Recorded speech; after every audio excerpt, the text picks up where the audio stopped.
Hello, thank you for joining me again for the fourth video about what it is like to have a hysterectomy and recover from it. First video went through what led up to being seen by a doctor, diagnosis, tests, things of that nature. Second video took you to day before surgery and day of. Third video took you into recovery and kind of what goes on there and what it was like for me, and then kind of on the way home. And now I want to talk about what it's like when you get home. Hopefully, if you did everything right, or you were going to do everything right, I hope you are, you're gonna prep for the surgery.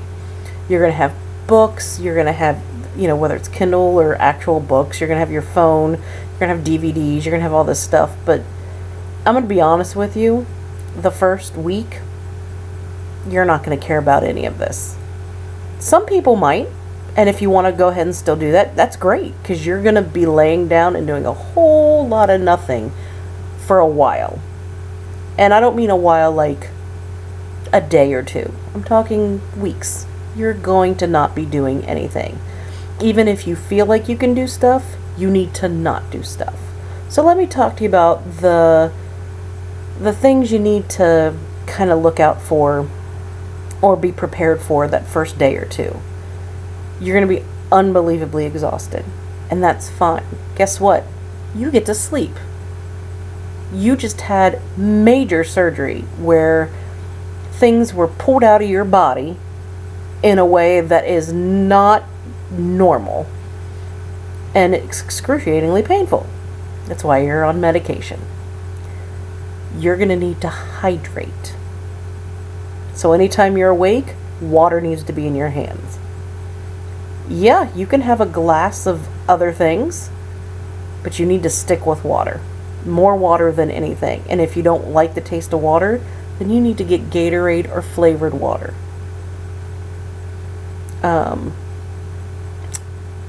So you're gonna be thirsty for a while. Like I said, you're going to be really tired. You need to stay on top of your pain medication. If you're supposed to take it every 4 to 6 hours, check yourself how you're feeling at 4 hours. If you're like, oh, I'm a little achy, take the pain medication. It is much easier to deal with pain medication, or pain, I should say, with pain medication before the pain truly hits. Stay on top of it. I know it's not, no one, well, some do, but not many people like that drugged out feeling. But think of it, you're not drugging yourself out. You're saving yourself pain, okay? You do not want to not take this pain medication and feel this pain come on. Now, I know women that took pain medication that first night and the next morning, and then went to Advil after that, and Tylenol PM or Advil PM or something like that at night. And they've been fine ever since. God bless them. That's wonderful. That's not what it was for me. I had to take the pain medication, which for me was Percocet. And there were times, and it was usually when I woke up in the morning, because I'd slept it off, I was in a lot of pain. So the first thing I would do would be to take an anti-nausea pill, take usually 2 Percocet, and then I would find something very simple to eat to put on top of it so I wouldn't get sick. And something that would hold me over and I wouldn't be starving in another hour because I wasn't going to be able to do anything. You're not going to be able to cook. Prep your meals. Buy easy stuff you can throw in the microwave.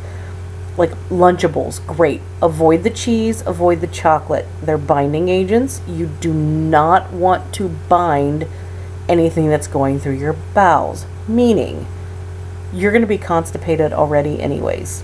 It's going to be difficult to use the bathroom like that anyways, because you are no longer allowed to push or strain when you have a bowel movement.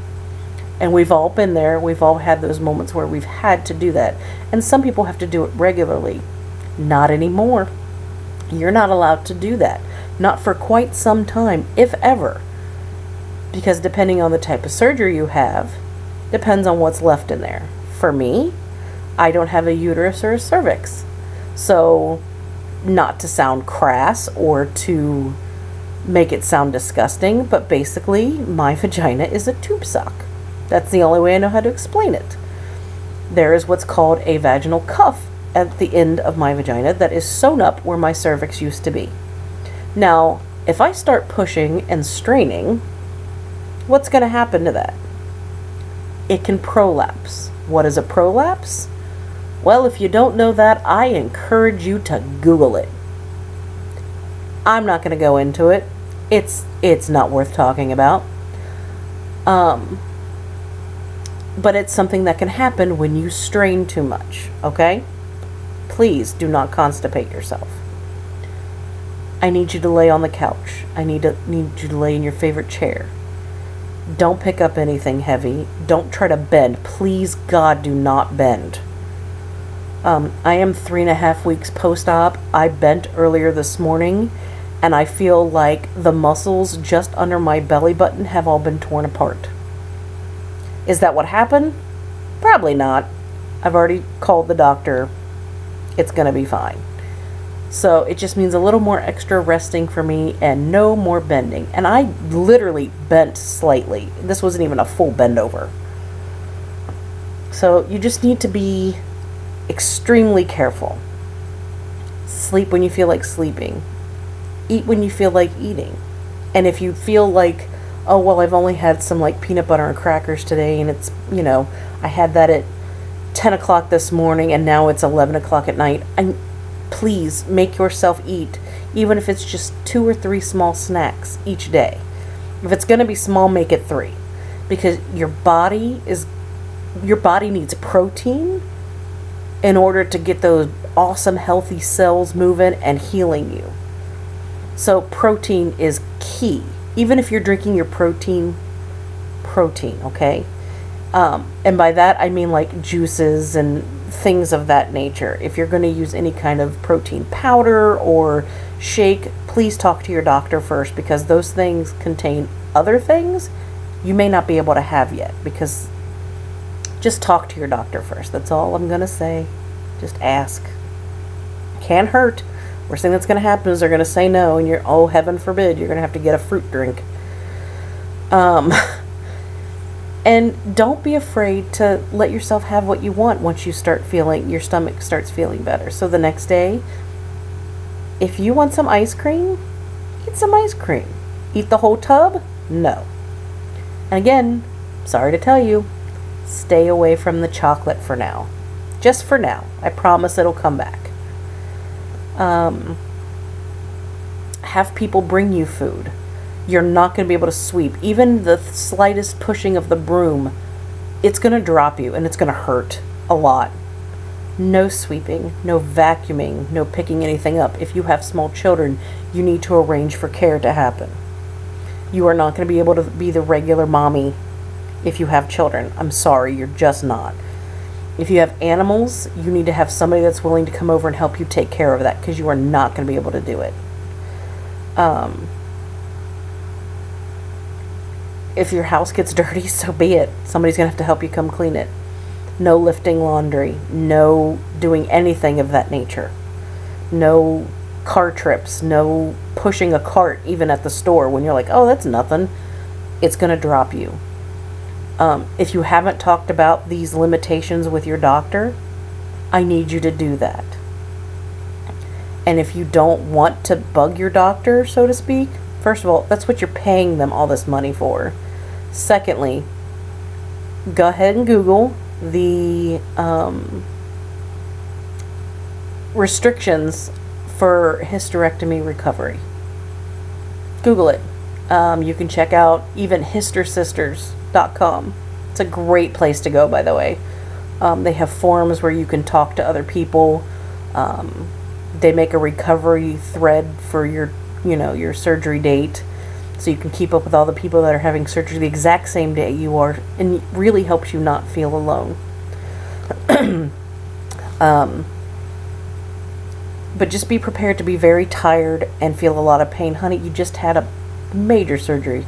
you're gonna be at least extremely sore and feel like you're having pretty bad period cramps. So be prepared for that. If you have an abdominal, like an actual full abdominal hysterectomy, you're going to have even more limitations. So I'm strictly speaking to vaginal hysterectomy and laparoscopic assisted, Da Vinci, things like that, that doesn't require a full abdominal opening. If you're having a full abdominal hysterectomy, I need you to speak to your doctor and make sure you're very understanding about what you can and cannot do. I tell you this from experience. And yeah, I'll explain. I'm going to do one more video, I think, from first time driving, first time at a store, and the oh crap, I'm, 2.5 weeks post-op, why am I all of a sudden having this crazy pain? I'll do that on the next one because I'm getting a little lengthy on this one. So if you please, you can come join me on again, hopefully the last one. I may make a video of good suggestions to eat and drink to help things flow out nicely. So, but as far as just discussion on how the recovery is going, it's going to be on the last one. That'll be the last one, the next one that I do. So, again, have any questions, post them right down there, and as soon as I see them, I will answer them the best that I can. And hopefully you found some comfort in watching these videos, and to let you know that you're not alone.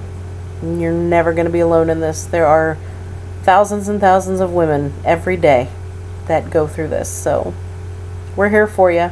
I'm here for you. So I'll see you on the next one. Bye.